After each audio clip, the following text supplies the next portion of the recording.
సెమీఫైనల్లో టీమిండియా ఆస్ట్రేలియాపై 4 వికెట్ల తేడాతో ఘన విజయం సాధించింది. దీంతో ఆదివారం జరగనున్న ఐసీసీ ఛాంపియన్స్ ట్రోఫీ 2025 ఫైనల్కు చేరుకుంది.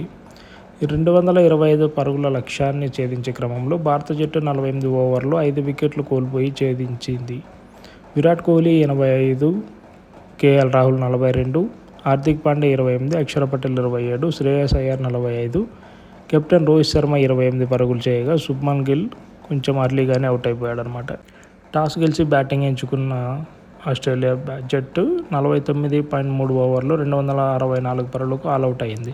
కెప్టెన్ స్టీవ్ స్మిత్ 96 బంతుల్లో 73 పరుగులు చేశాడు.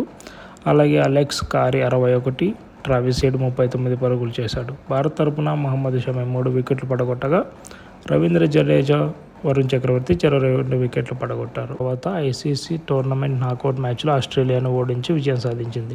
ఇలాగే 2011 ప్రపంచ కప్ క్వార్టర్ ఫైనల్స్లో టీమిండియా ఆస్ట్రేలియాను ఓడించి సెమీఫైనల్స్కు చేరుకుంది. ఆ తర్వాత టైటిల్ను కూడా గెలుచుకుంది. సో ఇప్పుడు కూడా మనకి ఎక్కువ ఛాన్సెస్ ఉన్నాయి కప్పు గెలవడానికి. So all the best for India.